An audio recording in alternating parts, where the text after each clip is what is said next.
Olá, pessoal! Olha quem está de volta. Eu e Thalita. Olá!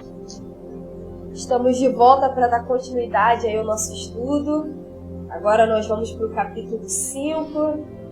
Um capítulo um tanto polêmico, na minha opinião. Pelo menos quando eu estudei, eu achei. Juntando o capítulo polêmico com uma pessoa polêmica, você já sabe o que vai dar, né? O que é polêmico, afinal de contas? Polêmica é uma coisa que é suscetível de debate. Algo que dá pra gente discutir, debater ideias. Então eu considero polêmico. Não tem como você ter uma resposta absoluta. Então é polêmico. O dia de hoje vai ser polêmico. Bem polêmico. Prepara aí essa terça-feira. Claro que eu cortei muita informação aqui, porque eu não quero problema no futuro. É verdade. Se vocês quiserem, depois vocês estudem, a gente conversa um pouquinho. Enfim, é isso. Então vamos começar, como a Thalita gosta, pedindo ela para orar. Vai, Juliana. Fala, vai, Juliana. Thalita. Ora, Thalita. Já sabia que sim.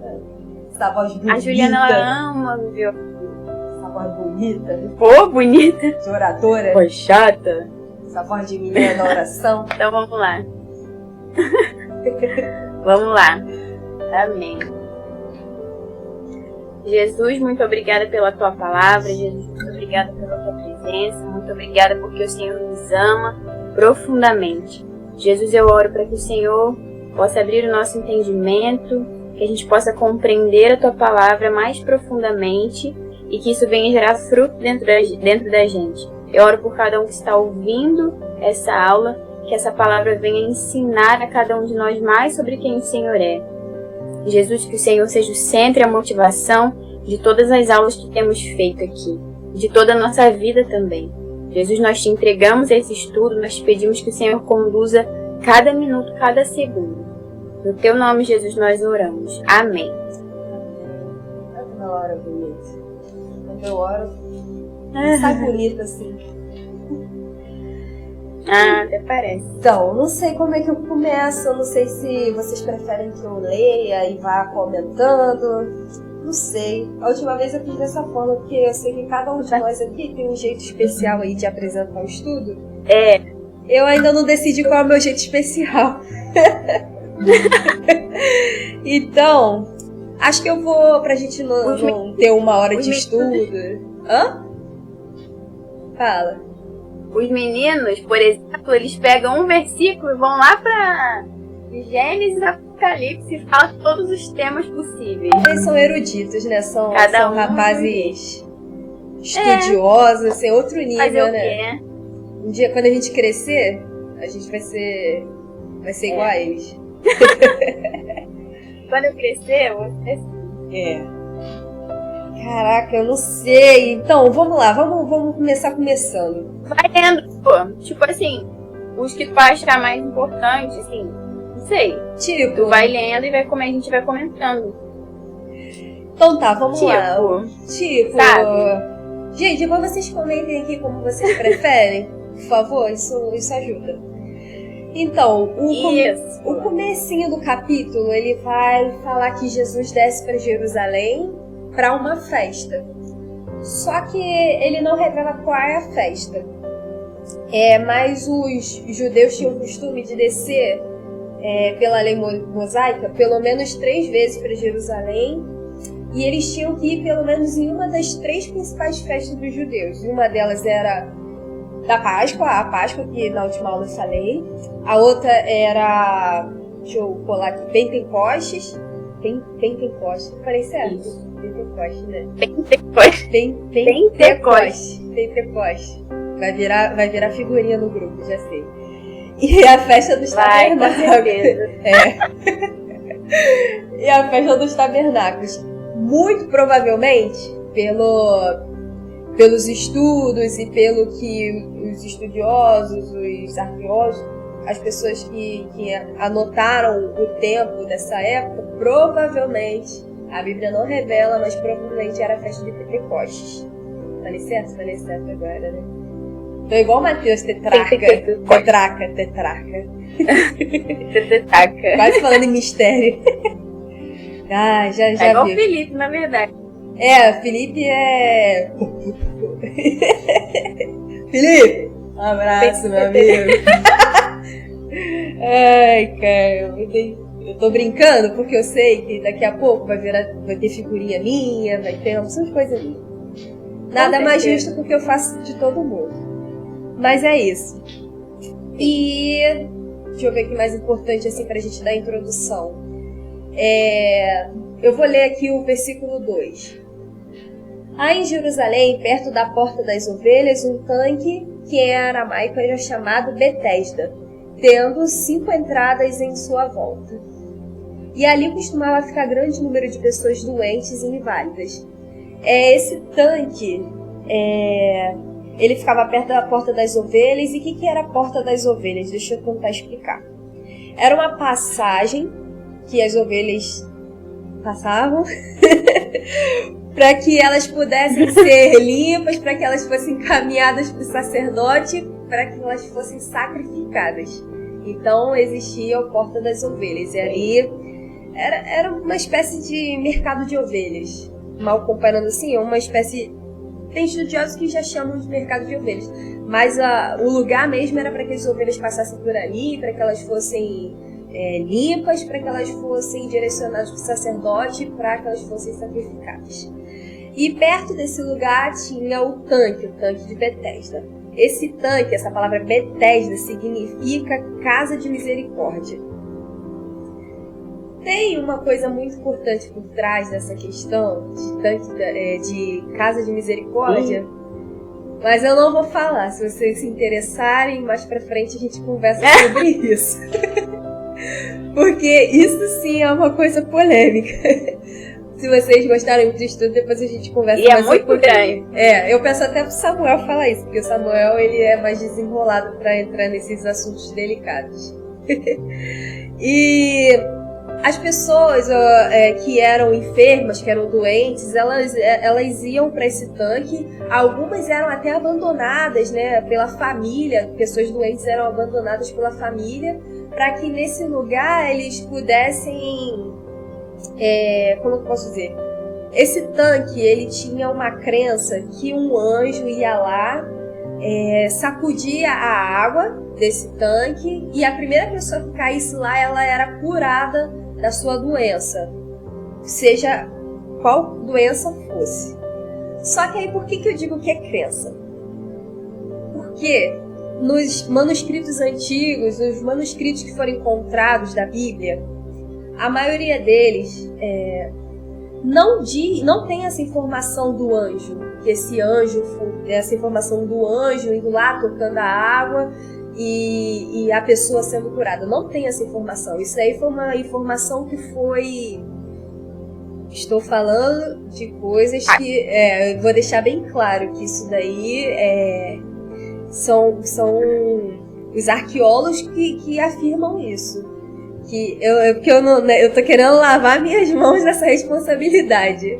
Os arqueólogos, eles alegam que essa informação pode ter sido de uma pessoa como é que eu posso chamar? De um copista, a pessoa que pegou essa informação dos manuscritos, para que pudesse enriquecer essa história de alguma forma, para que a próxima pessoa a ler pudesse entender com mais clareza. O copista foi lá e acrescentou essa informação.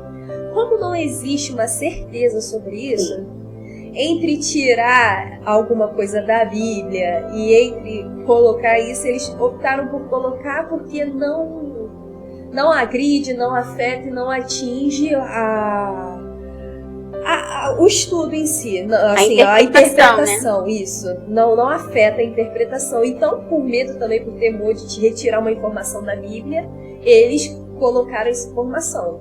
Mesmo alguns acreditando que isso aí foi algo acrescentado depois por um copista, tá? Então, não sou eu que estou dizendo, tem estudiosos, tem um arqueólogo muito relevante, muito legal, que aqui em casa, Samuel, nós gostamos de acompanhar algumas informações que ele passa, O nome dele, se você quiser pesquisar depois, ele tem um canal, ele apresenta muitos estudos relevantes. O nome dele é Rodrigo Silva.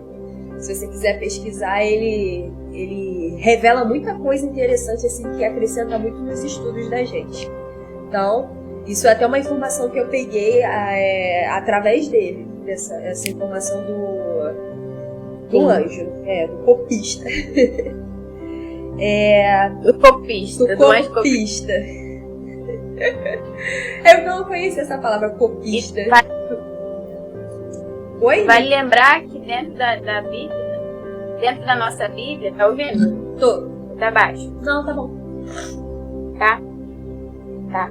Porque dentro da nossa Bíblia a gente vai ver que o versículo 4, né? Praticamente é o versículo 4, que fala isso que a Ju falou, ele tá entre colchetes.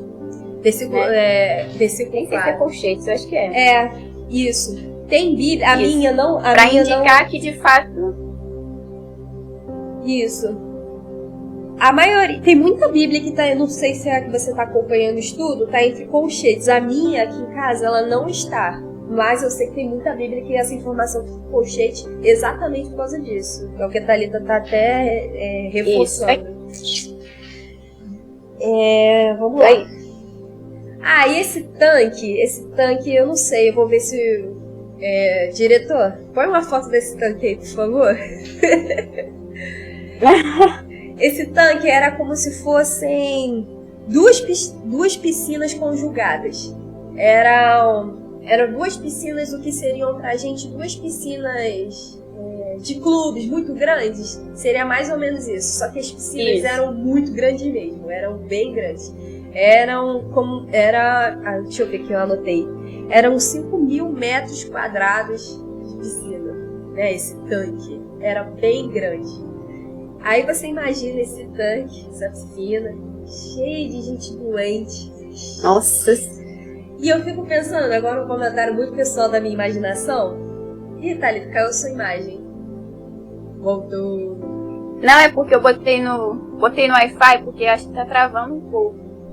Tá travando. Acho que agora o Wi-Fi tá travando. Pede pra sua mãe aumentar essa agora tá melhor? Aí, poxa.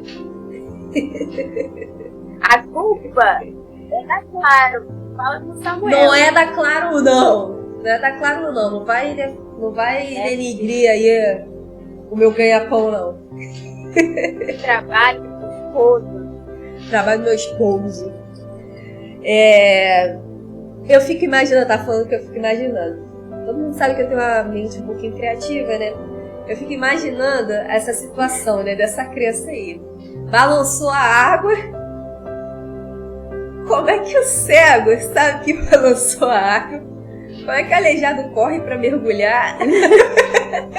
Eu fico imaginando a loucura que... Imagina o desespero. O desespero. Balançou. Deve ser igual o pessoal quando o BRT chega na estação de porta aberta. O pessoal só sai jogando dentro. Olha a comparação. Deve ser a maior loucura. Meu Deus. E nesse tanque tinha um homem que estava doente, né? Estava enfermo há mais de 38 anos. Ou seja, ele estava lá naquele lugar já há um bom tempo.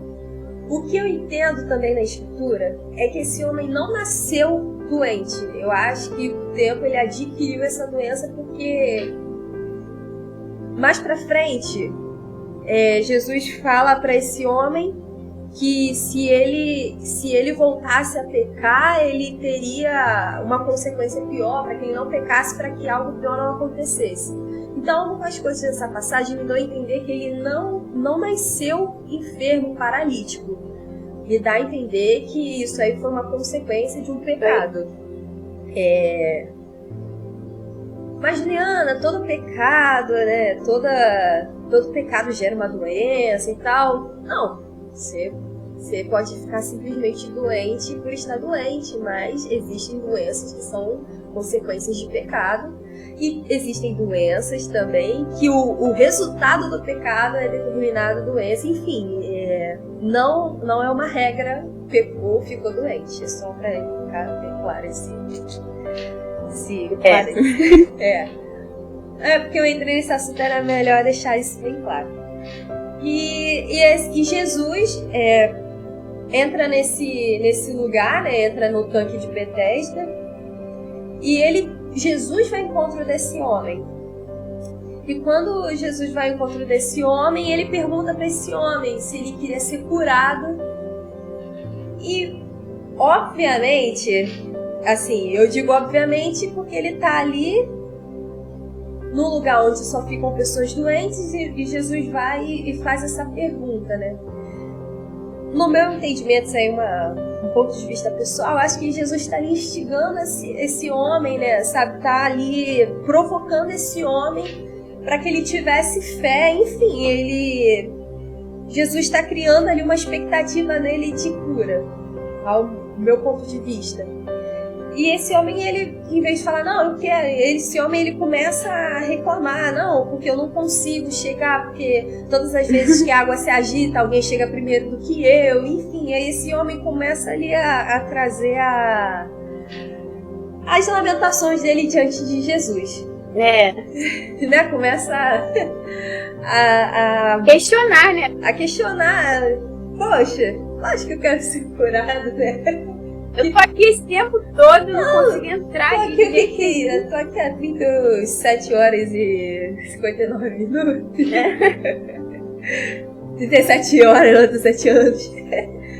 Então, assim, eu vejo que Jesus instiga um pouco de expectativa nele, para que ele começasse a gerar fé no coração dele.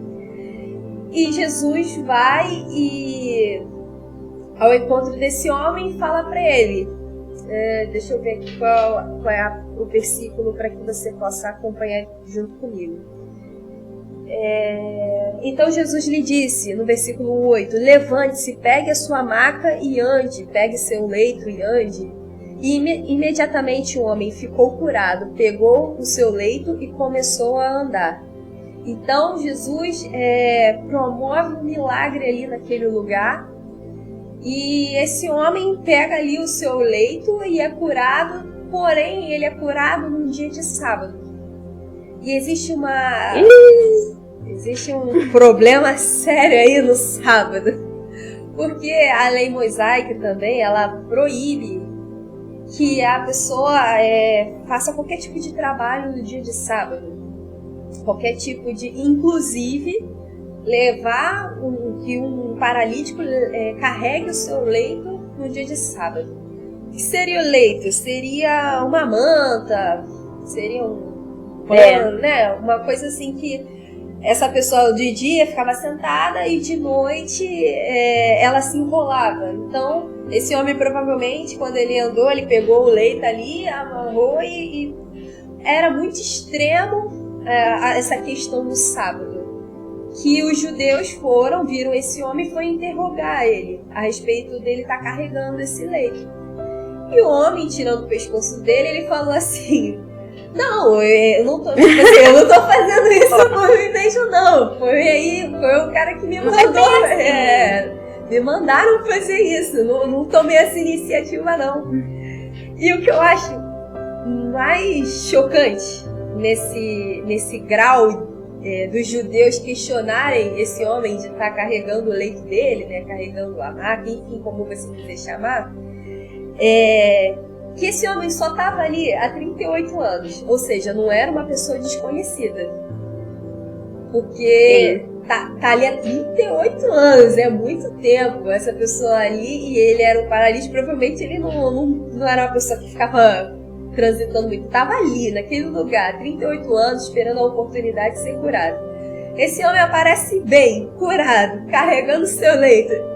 E o questionamento que o bendito judeu faz por que você está carregando a sua maca nesse sábado? Não é incrível a cegueira que é a religiosidade que eles tinham? Que ele não enxergou que o cara estava doente, era aleijado, era paralítico, enfim, e ele estava curado com o leito, e a maior preocupação deles era o fato de ser um sábado e ele estar carregando isso. Complicado. complicado, eu fiquei de bobeira, né? Eu fiquei de bobeira nessa parte. E Jesus, como evitava as multidões, quando esse homem, depois desse homem ser curado, Jesus já havia saído dali. Então esse homem não teve de cara a oportunidade de falar para os judeus quem tinha curado ele. Mais pra frente, esse homem, eu não me recordo agora se Jesus encontra esse homem, se esse homem encontra Jesus, deixa eu dar uma olhada aqui para não passar a informação errada. Jesus o encontrou. Jesus o encontrou, legal. No verso 14. Isso, no verso 14 diz que Jesus encontrou esse homem no templo e Jesus, é o que eu tinha comentado um pouquinho antes, Jesus fala com esse homem para que ele não pecasse mais, para que algo pior não acontecesse com ele. Aí você pode perguntar, aí fazer uma pergunta para você mesmo. Mas Juliana, como é que pode ter um castigo pior do que ser um paralítico, um aleijado, ou seja lá qualquer doença que venha à sua mente por 38 anos e isso não ser o pior que pode acontecer na sua vida? E existe coisa pior. O pior seria o castigo eterno. Porque nós ficamos muito limitados no que nós vivemos aqui, mas existe algo, e nós estamos aqui de passagem, existe algo, sabe? Além disso aqui que nós estamos vivendo.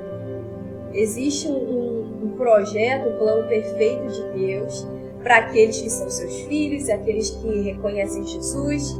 E esse plano é morar com Jesus, e o plano daqueles que não reconheceram é o castigo eterno. Isso aí nós somos ministrados desde que nós entramos na igreja, enfim, pela primeira vez, desde que nós começamos a conhecer o Evangelho. Então sim, existe algo pior do que estar doente há 38 anos, nas condições que aquele homem estava. Quer falar alguma coisa, Thalita? Que acho que ficou falando dessa. Você me deixou comentar mais no seu.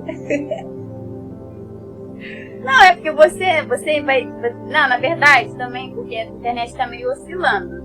Aí eu fico com medo de falar um negócio travar e ficar embolado.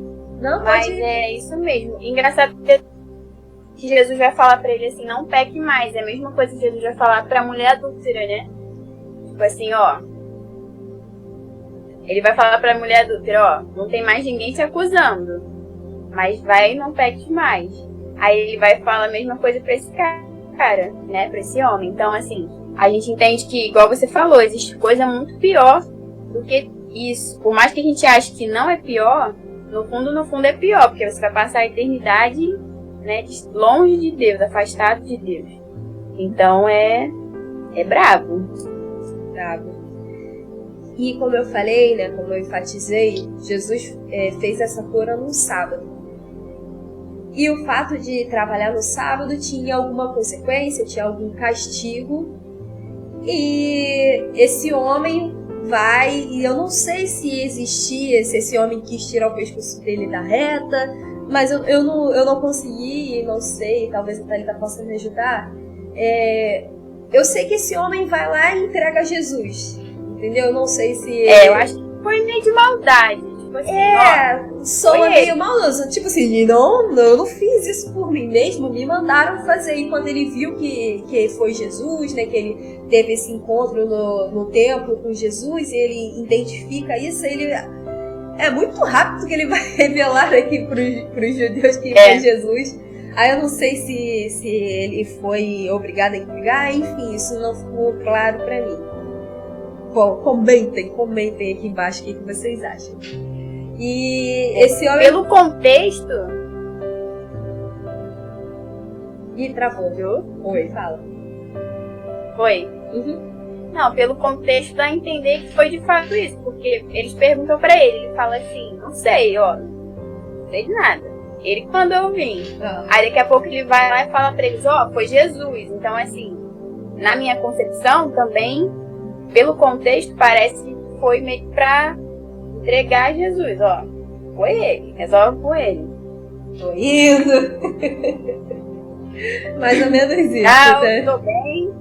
tô bem, ó, beijo pra quem fica. Mais ou menos isso mesmo. E aí, nesse ponto que começa a perseguição por Jesus. E é a partir daí que os judeus ficam chateados com Jesus e começam a persegui-lo. E Jesus, que é uma pessoa... É muito engraçado. Que é uma pessoa muito divertida, ele começa começa a responder certas perguntas que instigam mais ainda e fazem com que os judeus fiquem mais ainda chateados com ele. Claro que eu tô falando isso tudo porque existia já um plano para que Jesus fosse levado a sacrifício. Enfim, existia todo um plano, todo um contexto perfeito, divino por trás disso. Então, assim, o fato de Jesus atuar no sábado, sabe, existe um fim, como é que eu posso dizer? Existe um plano já para isso, entendeu? Jesus não é louco. Existia já algo planejado para que isso acontecesse, porque Jesus precisava mostrar para esse povo, para esses judeus, que as leis, essa religiosidade todas que eles tinham, cegavam eles de enxergar a verdadeira luz, de enxergar quem era Jesus e quem era Deus. Que eles só se apoiavam na lei, mas não conseguiam enxergar o próprio Deus que estava ali diante deles. E é mais ou menos esse o diálogo que começa a ser gerado. Jesus mais pra frente, eu espero não estar pulando nada, ele vai falar que o filho vê o pai fazendo e não faz nada de si mesmo, ou seja, ele vê o que o pai está fazendo e ele faz também.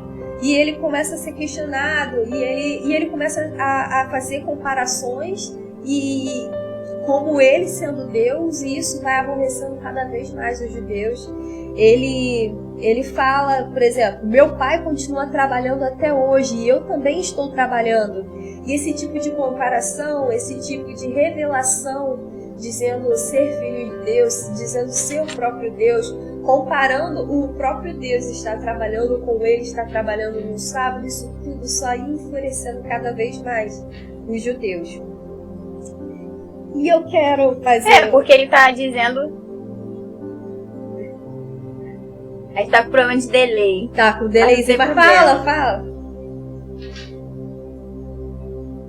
E aí Jesus vai e se assume como o próprio Filho de Deus, né? Ele, assim, nesse discurso a gente vai ver que é muito claro. Jesus sempre tá sendo muito claro de que ele foi enviado por Deus, que ele e o Pai são um. E aí isso aí deixava os caras enfurecidos demais.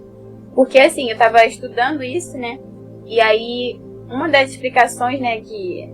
Eu não sei se foi o Nicodemo, se foi no meu comentário que eu li, que Deus não pode, tipo assim, Deus não tá sujeito à lei, tipo assim. Isso. A lei não pode conduzir ou governar Deus, né?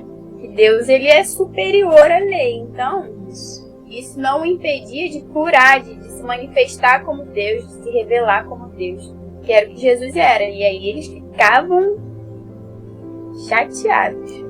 A gente tem que entender que a lei, ela é sujeita aos homens. Os homens têm que estar submetidos pela lei, mas Deus é soberano, ele está acima da lei. Isso aí. Se eu não me engano, Mateus 5, no Sermão do Monte, ele até fala, olha, eu não vim para abolir a lei, mas eu vim para cumpri-la. Jesus vai falar isso, porque por tudo que Jesus faz, eu sei que gerava neles muito conflito, muita falta de percepção, mas a ideia de Jesus aqui, analisando o texto, era trazer a revelação de Deus, para que eles fossem menos apegados à lei e mais fiéis e comprometidos com o próprio Deus que deu a lei para eles, entendeu? E agora aproveitando, é um pouquinho, uma polemiquinha, assim. Aproveitando o gancho? É uma polemiquinha. Vou perguntar pra você. Por Porque eu me perguntei. E pronto. Pensa comigo. Você, Thalita, eu, Juliana, 100% mulher, homem, enfim. Estamos lá no tanque de Betesda e nós temos poder para curar. Você ia curar uma pessoa só?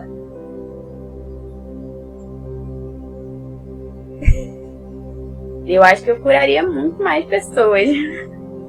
Por que será que Jesus não curou todo mundo se ele tinha poder para curar? Ele só curou uma ele, pessoa. Né? Já parou pra pensar nisso? Como é que é verdade. Sabe por quê? É verdade. O nosso coração humano, nós somos movidos pelos nossos sentimentos, nós somos movidos por aquilo que queremos, por aquilo que podemos fazer. Mas Jesus era movido pelo Pai, por Deus. Ele só curou um homem porque era da vontade de Deus que só curasse o homem. Isso é muita loucura. É por isso que o Evangelho é loucura para os homens, porque se nós tivéssemos o poder de curar, nós teríamos curado todas as pessoas. Todo mundo que está doente ali a gente teria curado. Mas, como Jesus só fazia aquilo que ele viu o Pai fazendo, ele só trabalhava porque o Pai estava trabalhando, ele só obedeceu e só curou uma pessoa. Por quê? Porque era a vontade de Deus e pronto. Soberana a vontade de Deus. Final. E pronto. E os propósitos de Deus, a vontade de Deus, enfim, é algo soberano e é algo acima do nosso entendimento e nós temos que estar submetidos a isso. E isso é muito difícil, porque nós ainda somos movidos pelas nossas paixões. Né? É um desafio diário. E isso daí fica aí de reflexão, porque eu fiquei pensando nisso. Se eu tivesse o poder de curar ali, imagina, o lugar é muito grande, como eu falei, era 5.000 metros quadrados de tanque, fora os espaços que ficavam as pessoas ali à espera do mover das águas.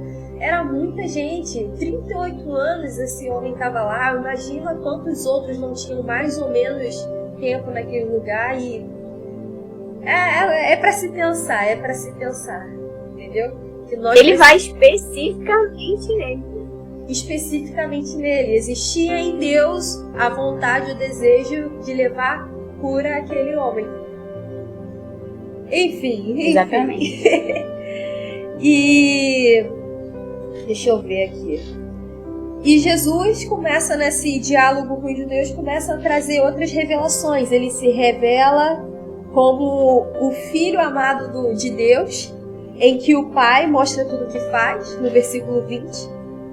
No versículo 21, ele se revela como vida. Ele diz que através dele, a vida. No versículo 22 e no versículo 30, Jesus é apresentado como um justo juiz confiado por Deus.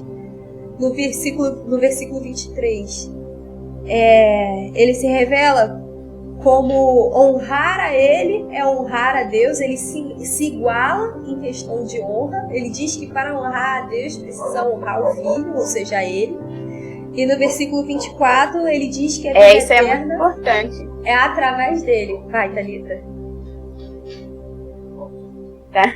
Não, a gente vai ver ao longo do Evangelho de João, a gente vai ver que o tempo todo o Filho revela o Pai revela o Filho, o Pai ama o Filho ama o Pai. E o Filho vê o que o Pai está fazendo e o Filho faz o que o Pai está fazendo. Aí fica um glorificando o outro, um testemunhando o outro, um amando o outro. E é muito claro, porque a gente às vezes fala assim... Oi? Sei lá, uma sincronicidade, não sei qual é a palavra que eu posso usar, perfeita, né? Sei lá, incrível. É a unidade deles mesmo. Eles não são, tipo assim, não tem como separar. É impossível separar. Eles têm... não dá pra explicar, mas não tem como separar. Então, a partir do momento que eu digo que eu amo a Deus, eu preciso passar por Jesus. Eu não tenho como amar a Deus sem passar por Jesus. Isso. Sabe? Eu não tenho como amar a Jesus Jesus e não amar a Deus. Então, Jesus vem para revelar a Deus e Deus usa o seu filho para se revelar ao povo. E é muito louco, eu não sei. Muito engraçado, um revela o outro. Um revela o outro. E o Espírito Santo nos revela os dois para nós. Enfim, é muito mágico, é muito bonito, é muito perfeito essa unidade, como a Thalita falou, entre os dois. E já terminando, porque eu sou uma pessoa muito breve, e já encaminhando para o final, Jesus vai falar sobre testemunhos. Ele fala sobre João Batista, que veio como testemunha, veio como uma peça de iluminação para revelar Jesus. E eles se alegraram pela informação de João Batista, e quando Jesus, enfim, vem, eles não conseguem ver em Jesus as expectativas que eles criaram. Eu acho que a melhor definição é essa. E ele fala sobre, Jesus termina falando também sobre a lei de Moisés, né, a lei mosaica, sobre eles crerem tanto na lei, enfim, acreditar tanto em Moisés e não conseguir enxergar em Jesus, né? Se ele fala no final algo muito interessante. Peraí, deixa eu achar aqui, para que não fique só nas minhas palavras.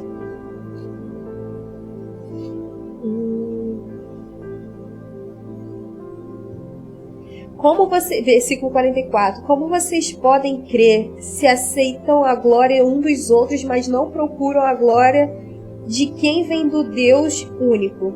Contudo, não pensem que eu o acusarei diante do Pai. Quem acusa é Moisés, em quem estão as suas esperanças. Se vocês crescem em Moisés, creriam em mim, porque ele escreveu a meu respeito. Visto, porém, que não creem no que ele escreveu, como crerão em mim? Então Jesus, né, termina fazendo essa indagação, né, esse questionamento para esses homens, para que eles pudessem refletir sobre as atitudes que eles estavam tomando a respeito do peso que a lei tinha, né, sobre eles, e sobre eles obedecerem e não compreenderem. E fica aí também como reflexão o fato de nós ficarmos cegos às vezes pela religiosidade, ficarmos cegos pelo cotidiano, pelas rotinas, pelo cronograma, e não conseguirmos mais enxergar o próprio Jesus agindo, o próprio Jesus se movendo. Nesse período que nós estamos aí, né, começando agora a retomar, mas nesse período que nós fomos afastados de nossas atividades, de nossos cultos, nós conseguimos até entender isso melhor, porque muitas pessoas se viram desorientadas sem igreja, de como cultuar, de como se mover, de como buscar Deus, porque estavam presas a um cronograma, presas a 2 horas de culto por semana, 2 horas de ministração. Sim. E quando isso acabou, se não houvesse cultos online, muitas pessoas ficariam perdidas. Por quê? Porque se apegaram muito a programações e menos em Jesus. Então esse afastamento foi uma oportunidade para que nós pudéssemos reconhecer isso em nós, para que nós pudéssemos olhar, fazer uma autoanálise e parar e falar assim, olha, eu tenho me distraído com as informações, com as coisas, e não tenho buscado o verdadeiro Deus que eu digo que sigo.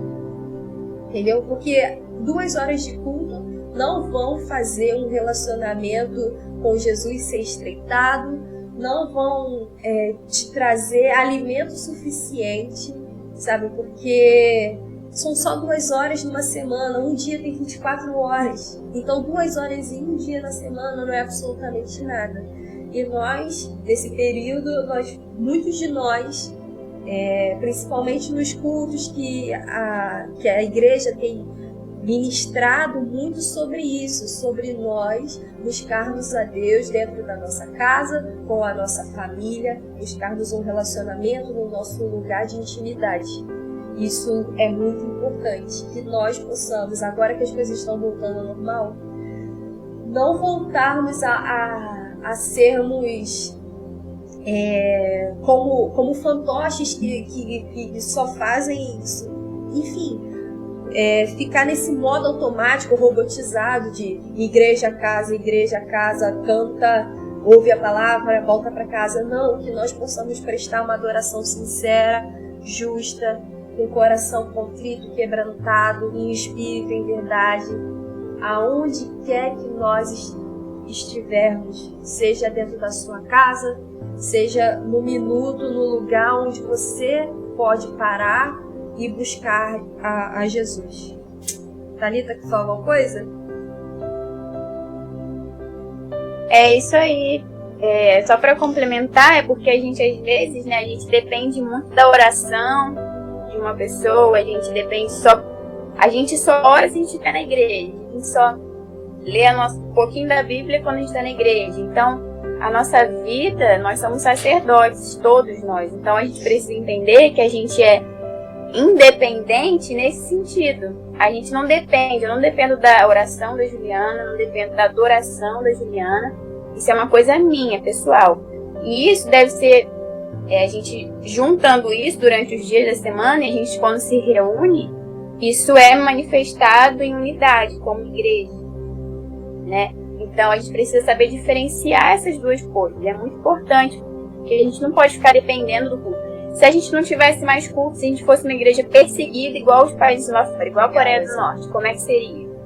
Se a gente não tivesse acesso à internet, como é que a gente faria? Entende? Então a gente precisa entender que o evangelho, que a vida com Deus, que a igreja vai muito além de internet, vai muito além de um lugar físico específico, vai muito além de cronograma, vai muito além de conferência, de congresso, vai muito além de tudo isso. Então isso precisa ser de fato valorizado. Porque assim, a gente vai ver que Jesus chega para eles e fala assim: vocês examinam tanto as escrituras e vocês não estão me reconhecendo, sabe? Então assim, isso é muito, muito grave. E aqui no meu livro aqui de comentário bíblico diz que mais de 3.000 profecias do Antigo Testamento se cumpriram na primeira vinda de Jesus. Então, cara, não tinha como, entende? Só que assim, é aquilo que Jesus vai falar também, que a boca deles, a língua deles, né, adorava a Jesus, mas o coração estava distante. Então a gente precisa tomar muito cuidado com isso, porque quando Jesus veio, eles não reconheceram. É verdade. Né? Então, quando Jesus vier, a gente talvez não esteja preparado, porque a gente não tá nem aí. É complicado. Então, isso é muito, muito importante da gente enfatizar mesmo. Eu gosto muito do livro de Joel, que é um livro que mostra Jesus, Deus, enfim, disciplinando uma nação. E ele fala nesse livro que para que as pessoas pudessem não rasgar as suas vestes, mas rasgar o seu coração diante deles. Porque eu vejo no nosso tempo agora atual que nós não temos rasgado o nosso coração diante de Deus, diante de Jesus, e que isso é muito valioso e nós, com a rotina, temos perdido isso. E eu também quero enfatizar algo que pode não parecer, mas eu quero ser muito transparente nisso, que nós em momento nenhum estamos desvalorizando um culto presencial de forma nenhuma. Esse culto é muito importante. Nós somos extremamente privilegiados de podermos cultuar, de podermos ter uma congregação, um lugar onde a gente se reúne, que não há, como a Teta falou, perseguições, que não há nenhum tipo de problema, ameaças, enfim, nós somos extremamente privilegiados de poder ter comunhão. Comunhão é um privilégio enorme nos dias em que há igreja perseguida, é um privilégio muito grande.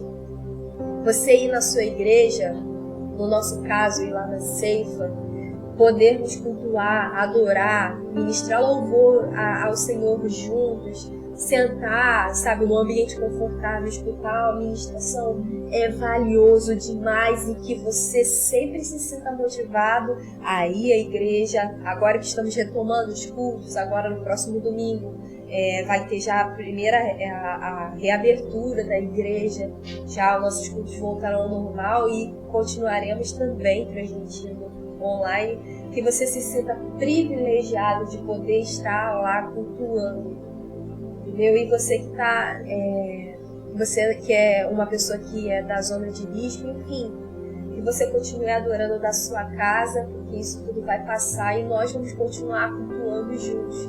Mas esse período serviu para que nós pudéssemos valorizar e fazer uma autoanálise sobre o nosso relacionamento com Jesus. Entendeu? Então, que fique transparente, que fique claro e fique bem objetivo isso. Que o culto é muito importante. Nós somos igreja quando nós estamos juntos. É essencial.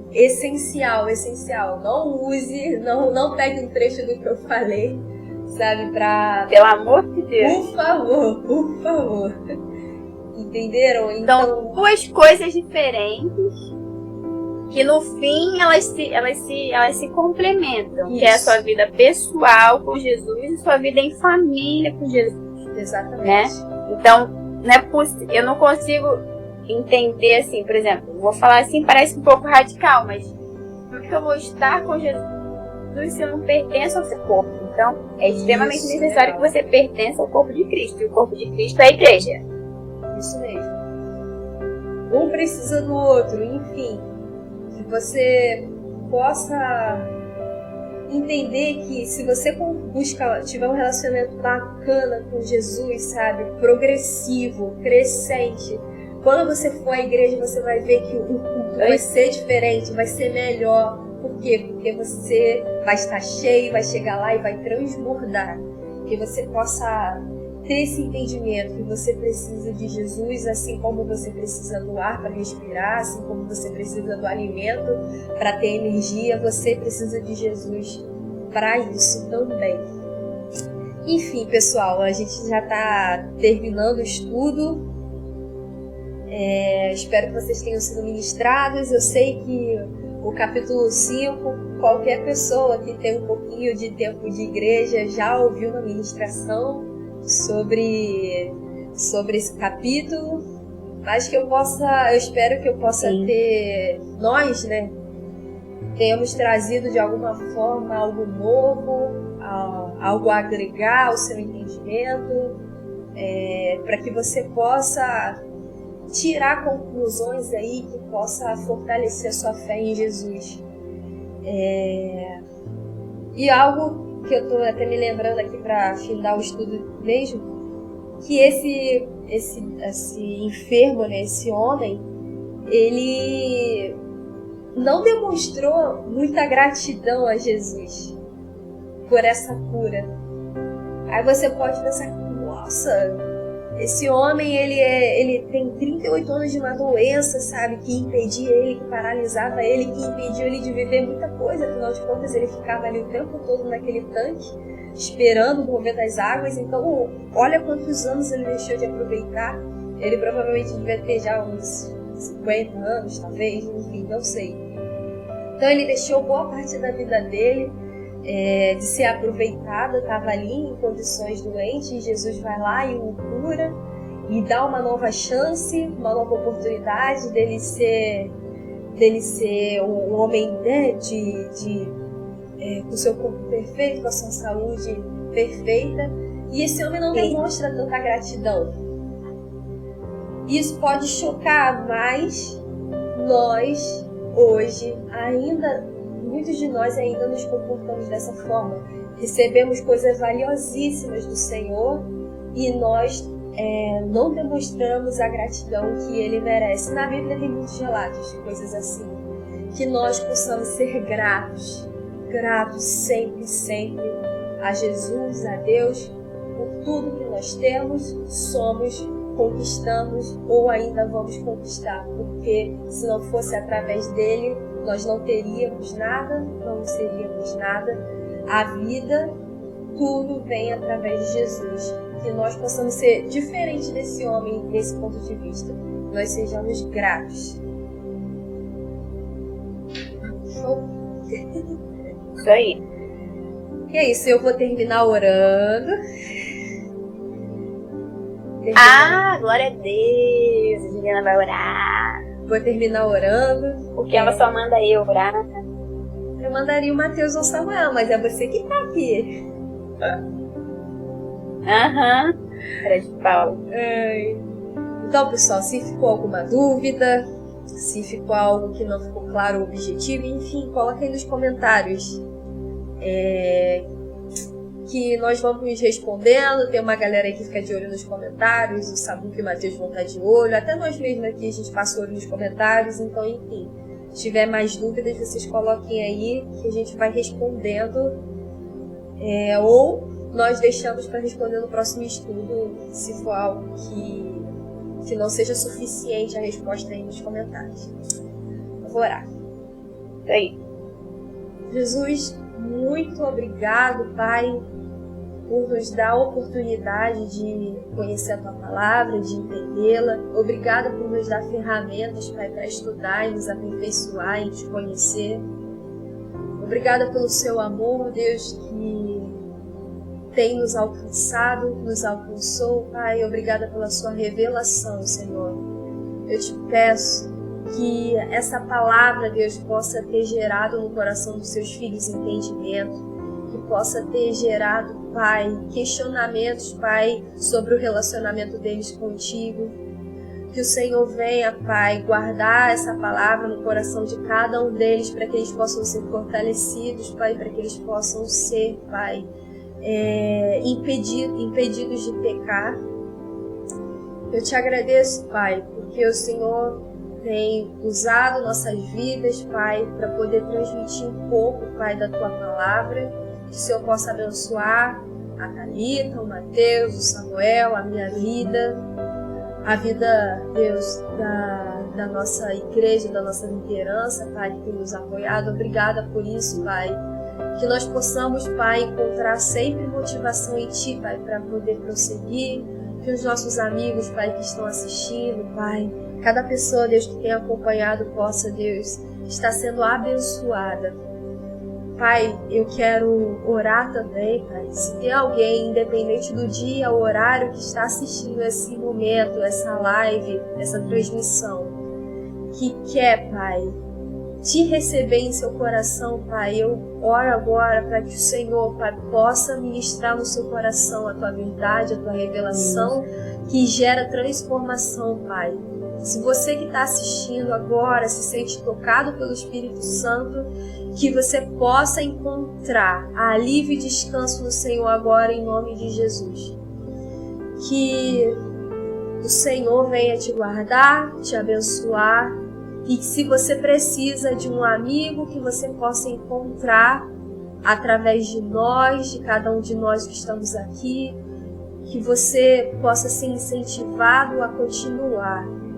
Senhor, toca nos corações de cada um, Pai, que está aqui com a gente, e que nós venhamos, Pai, prosseguir, te conhecer e caminhar em direção à maturidade, Pai. Caminhar em direção a ser filhos maduros. Muito obrigado, Pai. Que o Senhor venha abrir portas de entendimento, nos batizar com sabedoria, Pai, e revelação. Senhor, seja digno e receba toda a honra e toda a glória que só o Senhor merece, Pai. Nos livra da religiosidade, nos livra de pecar e não notarmos, Pai, que estamos envolvidos, Pai, em coisas que te desagradam, mas nos faz ser gratos, obedientes, Pai, e tementes a Tua palavra, tementes a quem Tu és, Pai. Que o nosso íntimo, Pai, possa ansiar pela Tua presença e que no nosso particular, no nosso lugar de intimidade, no nosso lugar secreto, nós venhamos, Pai, a Te conhecer e Te buscar e estreitar o nosso relacionamento contigo, Senhor. Muito obrigado, Pai. Obrigado, obrigado, obrigado. Amém. Amém. Amém. É isso, pessoal. Amém. Amém. Que vocês possam continuar com a gente domingo. Não se esqueçam, eu botei lá no grupo, digam, Juliana, você tá tão magrinha. Enfim, aquelas coisas que a gente combinou, entendeu? Eu sei, vai ser difícil, vai ser muito complicado vocês não me abraçarem. Então, se contenham, tá, pessoal? Se contenham. Vai estar do jeito que você gosta, Juliana. Ninguém te abraçando. Eu sou uma pessoa que gosta de liberdade, sempre gosto de colar, mas eu sei que eles sentem muito minha falta, Thalita. Eles vão querer me abraçar, entendeu? Ai, meu Deus. Eu já te falei, Thalita, já te falei, existem 2 tipos de pessoas nesse mundo. As que me amam e as que não me conhecem. E eu já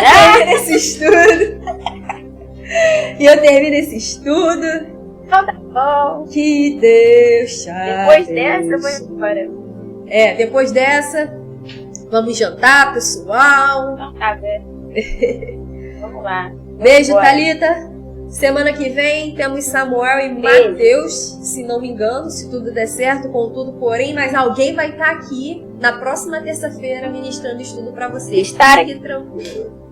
Fique tranquilo. É 6:30. Tchau. Tchau.